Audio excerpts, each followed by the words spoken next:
Good morning, everyone. I'm making this short video for everyone who has contacted me regarding the upcoming quiz at the end of week 4 and the shorter of the two essays that are due is due on week 6 and also the midterm. I don't have my camera on right now because I want to have you be able to read some of the screenshots that I want to present for you. So the first thing I want to do is to go ahead and share my screen for this first item here, which is a breakdown of what was required when I presented the course 3 weeks ago. And that is just a reminder of the way in which these classes are structured, and more importantly, the assignments that are coming up. So we have 4 online quizzes, weeks 4, 6, 9, and 13. There will be a short essay due at the end of week 5, a longer essay at the end of week 11, and then there will be a midterm test week 7, and then a final on week 14. So what I want to do is go back to the first section here. I want to go, okay, so this was the total when we were to break it down in terms of 100%, 20 for the online quizzes, 15 for the short essay, 25 for the longer, and the 2 tests totaling 40. Okay, so the first thing I want to talk about is the 4 online quizzes.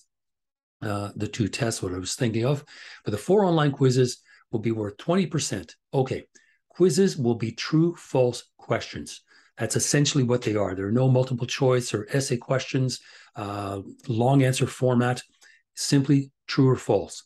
Now, that's all fine and good, but is there a strategy to how to do these well? There is, actually. When you're reading through the material and you're reading the question, worry less about the person saying the statement than the statement itself. For example, if I associate, I don't know, Plato with the following statement, well, utilitarianism is about every man for himself. We should be selfish and we should only think of ourselves. That's wrong. Doesn't matter whether it's Plato or Jeremy Bentham or me that says it. That statement is patently wrong. So if you take a look at the 2 main positions that are discussed in the first half of this course, deontology or the ethicist position that we encountered in the Baby Teresa scenario, or the utilitarian one, if you understand those 2 well, it doesn't matter who says what about those 2 perspectives. You'll know clearly whether they are right or wrong, or in this case, true or false. So if there is a strategy, it's that. Think in general terms of the material. I don't write true false questions to trip up students. I want students to enjoy this course, to get something meaningful out of it. But I'm not there to give you a kind of a history lesson of who said what at what time in what book on what, in what paragraph. No, that's not what we're about. If it were an open book test, it might be a little bit more specific, but it isn't. It's just simply online quizzes. So they are true false questions. There are 10 of them. The quiz runs it runs half an hour. So I think that should be enough time for the students to finish I think there's 15 questions. So you have about 2 minutes per question. But remember, you're not writing anything down. Now, you can consult your notes, but I can't stop you from doing that. But remember that when you're doing so, that the clock is ticking, right? Because you have the half an hour. So you're best to just be prepared and just think about the material, and then go ahead and just take a deep breath and then read through the material. You'll be fine. So those are the online quizzes. All 4 of them are structured the same. And also remember that if you don't do so well in one of them, FOL is structured so that only the top 3 scores are used towards the final grade. So if you don't do well in the first or third or one of them, doesn't matter, then FOL only looks at the top 3. So if you do really well in the top 3, you got some wiggle room. So all that is good.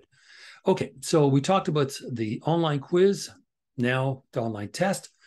Excuse me. The online test, 2 of them at 40%. There's a midterm that's coming up week 7, and it covers the material in only the first half of the course. And the second or the final test, second test is devoted to the material covered in the second half.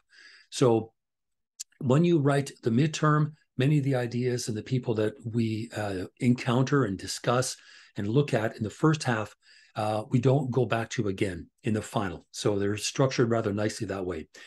The format of the midterm and the final is also the same.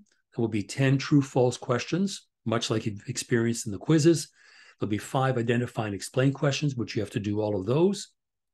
And now the 5, you have to answer 5 of them. But what I do is I give you an option of about 10 or 12 different terms.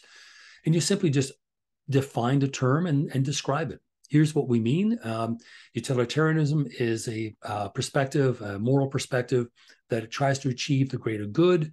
It requires some sort of case-by-case handling, but there is a possibility of some temporary harm to a group of people, providing it leads to the greater good. Okay, that's even a wordy answer for anyone else. But you can answer those in a matter of a couple of sentences. So there'll be 5 identify and explain questions or definitions out of at least a dozen. 5 short answer questions that you have to answer, all of those, and 1 essay question. And the essay question, again, pretty straightforward. There will be a choice there as well of probably 3 of them. I'd like to give students the option to write on 1 of 3 topics. Just identify to me which one it is you're going to discuss, part A, part B, part C, and then go ahead and answer it. So those, if you like, I can do another video that will be helpful when we talk specifically about that. But generally, that's how it's set up.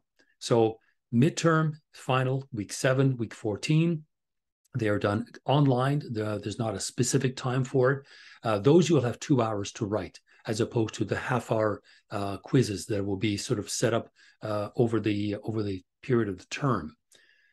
Okay, shorter essay. This is the one that will be of concern because it's coming up in week 6. I know it's only the end of week 3, but I wanted to talk a little bit about that because you should be starting to think about it a little bit, and there's nothing wrong with that. So the shorter essay assignment is designed to give you a chance to develop some of your writing skills in terms of persuasion and argumentation, because anything you write, anything you say, always has with it a degree of persuasion. I'm speaking to you now to persuade you that the quizzes will be easy to do and are straightforward. The shorter essay, it shouldn't overthink it. It's 600 to 800 words, which is not a really long, length for an essay. It's about 2.5 pages, roughly. Now, students are allowed to choose from a list of topics, which I'm going to show you in just a moment when we go to FOL. And if you do that, then you should be just fine. I will show you now some of the topics. And again, 2 to 3 pages in length of 600 to 800 words. So now I'm going to stop my share, go back to me, and then go back over to here. And I want to take a look at FOL. As you can see, Edward Matthews is a student. I always do this as a student to make sure that what I post, you can see. So if we go to evaluation, we look at submissions. This is where you'd be submitting your first essay. Okay, so short essay, that should actually be the end of week 6. I'm gonna correct that because I can do that. Okay, so shorter essay number 1, end of actually week 6, not week 5. All right, so essay number 1 gives students the opportunity to reflect on some of the ideas and concepts that we have looked at during the first few weeks of the course. Students will be able to pick from one of the 4 main areas studied so far, and these are basically morality in the wider sense, cultural relativism, ethical egoism, and applied ethics. So here is the important part. Students reserve the right to 1, devise their own original essay topics, or 2, to modify slightly the essay topics described above. All I ask is that you email me if you have an original topic or you have a modified essay topic. If you're going to pick the topic as it is, I do not need to hear from you. Go ahead and write it because it will be doable within the 2.5 pages. But if you come up with something new, let me know so that I can look at it and go, yeah, that's doable within 600 or 800 words. Because if it is something that's really overwhelming, what we'll do is probably together decide on some component, some facet of this idea. Because It doesn't need to be very long. It's just a reflection. Okay. Essay will be marked on how well you present the relevant course material that you have chosen. In other words, the positions or the ideas you describe, as well as how persuasive your argument, you argue your conclusion. And so in here, we're basically looking at the persuasive skills that a student would have for me to think about the position you present in terms of Baby Teresa, world poverty, ethical egoism, whatever it may be. Okay, so answer only one of the following questions. So, explain the case of Baby Teresa. Do you think her parents should have been allowed to donate her organs sooner? Defend your view. So, you can take either one, the deontological or utilitarian position. Either one is valid, and that's what makes a topic controversial, not because it has to do with sex or necessarily, but it has to do with the fact that there are two valid positions that oppose one another, and both are right, both are valid. But it's up to you to persuade me that one of them is more valid, more effective than the other. So in the case of Baby Teresa, the two main positions, of course, are utilitarianism, the greater good. They should have been allowed to euthanize Baby Teresa and harvest her organs. That results in the greater good. The deontological position is exactly the opposite. It's an absolutist position that says, under no circumstances are you to kill someone or to use a person as a means to an end. In both counts, or in both situations, the Baby Teresa scenario is counterproductive, because you are going to euthanize someone, you're going to kill them, and then you're going to use them as a means to an end. You're going to harvest her organs in order to help other children. So whichever position that you take, they're both valid, they're both correct, but it's the way in which you persuade me that your position is correct that will make for an okay paper versus a very good paper, right? That gets an A+. So think of that. Now, the same sort of positioning and thinking through is the same here with the other questions. Rather than Baby Teresa, the scenario, the tragic story of Tracy Latimer. Do you think Robert Latimer was justified in his actions? He was a utilitarian, right? Also thinking of the greater good. Were his actions justified? What are some of the inherent problems in using cultural relativism as a form of argument or argumentation? Now, that's not necessarily in line with utilitarian or deontological thinking. It's kind of a thing on its own, but you can think through cultural relativism from one of those positions if you wish. That's certainly not out of the question. I've had essays like that in the past that have been really interesting. But you can certainly look at cultural relativism onto itself and not have to worry about the kind of these secondary moral positions, because there's enough to talk about already in this kind of worldview of other cultures. And also remember our own. We can be critical of our own culture by looking at behaviors that under any other conditions would just be patently wrong. So it is both a good and bad way to think of things. And of course, there are limits. What might those limits be? So that's the kind of thinking for number 3. Who is Zell Kravinsky, Raoul Wallenberg, Osila McCarty? These are individuals who have been exceptionally selfless in doing things to help others, whether it's to provide them with money or opportunities or save their lives even. Are these people good? Why not? Now, in this case, pick only one individual, because there'll be lots to write about. You can look them up on Google. You can find a little bit of information in the textbook, but the best thing would be just to look online for information, because there's lots of commentary and content online on these 3 individuals. So it shouldn't take very long for you to find something. Number 5, why does Peter Singer think we are morally required to donate to charity, and to what degree does he think we are required to donate? Do you think his argument is successful? Why not? So do you think that Mr. Wright is morally correct, right, to require us to do that? Because he says it is only surplus wealth. Students don't have a whole lot of surplus wealth. More and more people seem to have a lot less surplus wealth. That's why we are facing issues of homelessness and people going to food banks. There's not a whole lot of surplus wealth around these days. Now, that being the case, though, is Mr. Singer's idea, in theory, valid? If we had surplus wealth, would we go ahead and do the things that he's asking us to do? Is the argument successful? The way in which we should be giving to charity, is this a good strategy in the short term, the long term? So you can kind of weigh some of the different issues regarding donating to charity, because that's essentially what Peter Singer is asking us to do. The last one, Ayn Rand, we talked briefly about her when we were discussing ethical egoism and psychological egoism. And she argues that the ethics of altruism are a complete waste of time, and individuals should simply be selfish, period. Do you agree or disagree, and why? Why not? So each one of them, if they don't have a specific utilitarian or deontological positioning, maybe Teresa, Tracy Latimer, for sure. The issue of cultural relativism, less so, but you can still work it in.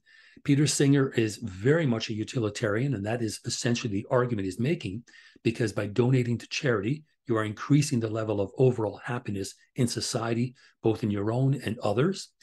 And then Ayn Rand also, too, is someone who wouldn't necessarily be on one moral position or the other, but she is arguing that altruism, selflessness, is a waste of time. So that's really the idea that you want to be considering.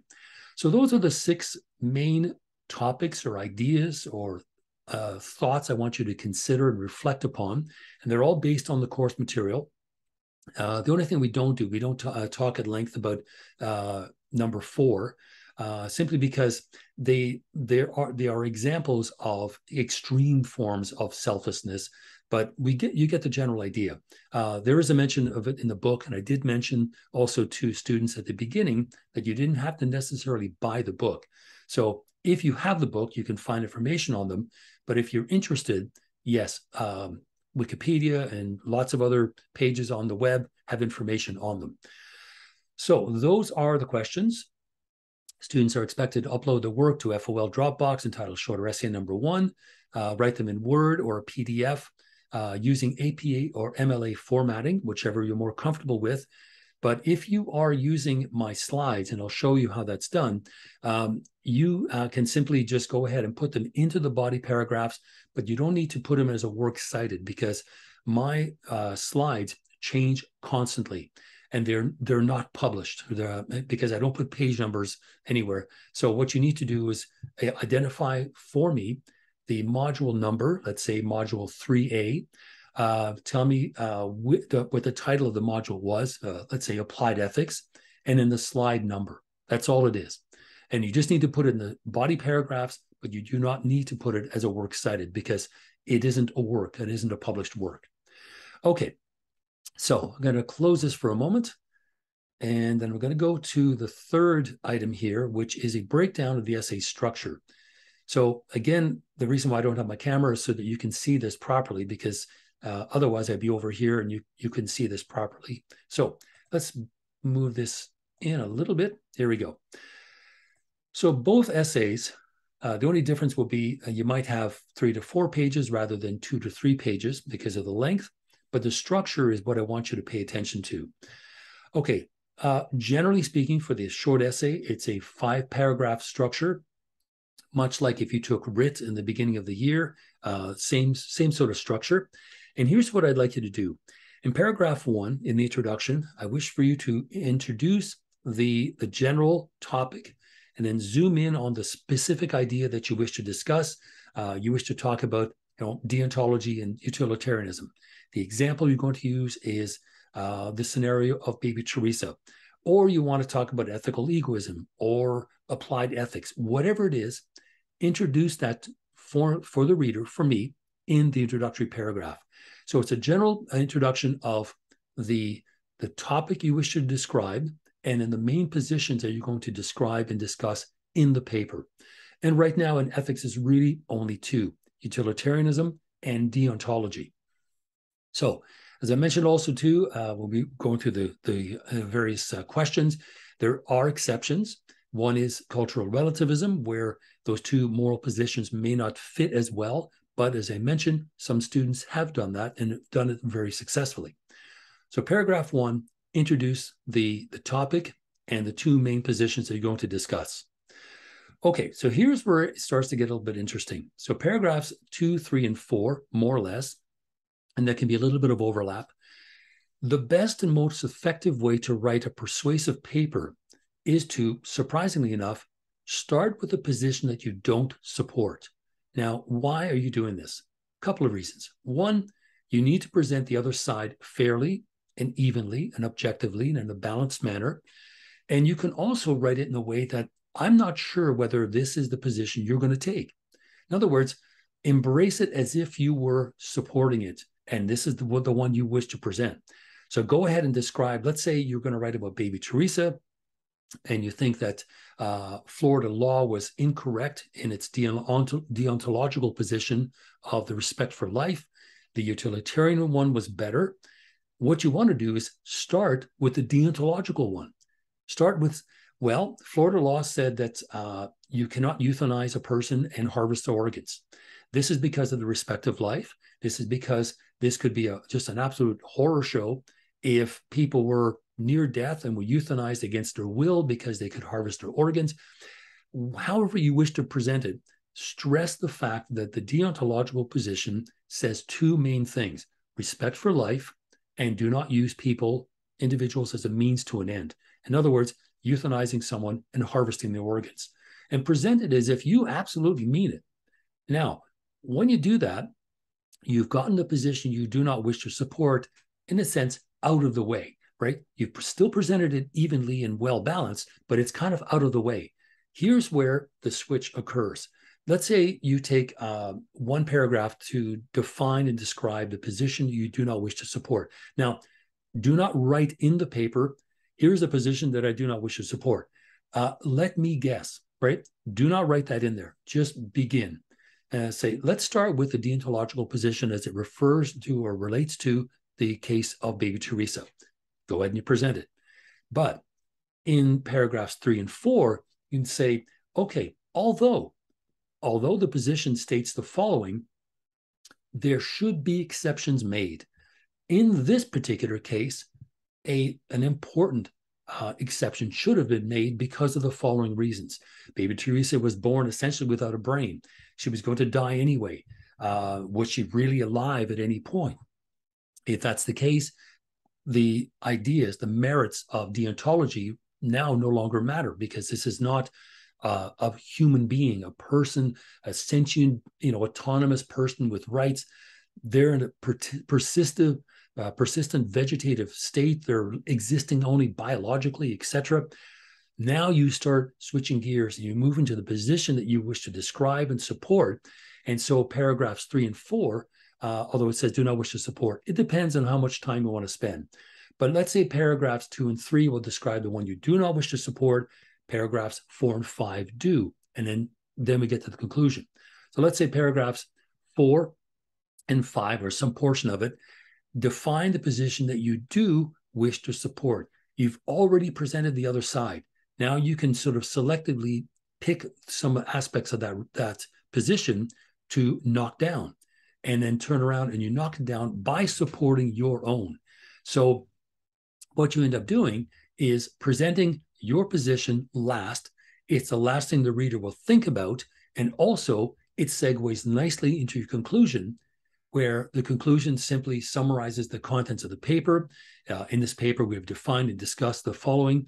And in the conclusion is the final answer why the moral position you have chosen is the correct one. That is the right one. And that's essentially it. So I just wanted to just present this to all of you. I'm going to post that along with this video. If you have any more questions regarding the quiz that's coming up, remember, it's a half-hour quiz with about 15 questions that are true, false only. Don't worry so much about the person saying it as much as the statement being said. And the same structure will go with all 4 of the quizzes in weeks 4, 6, 9, and 13, I believe. So if you have any more questions beyond that, please contact me, and I will clarify whatever issues you have. Like I say, a couple of you have already asked these questions. I wanted to present them, but that's basically it. So The first thing that will be due will be the quiz coming up at the end of next week, not the end of week 3, but the end of week 4. And the first quiz will cover modules 1 through 4.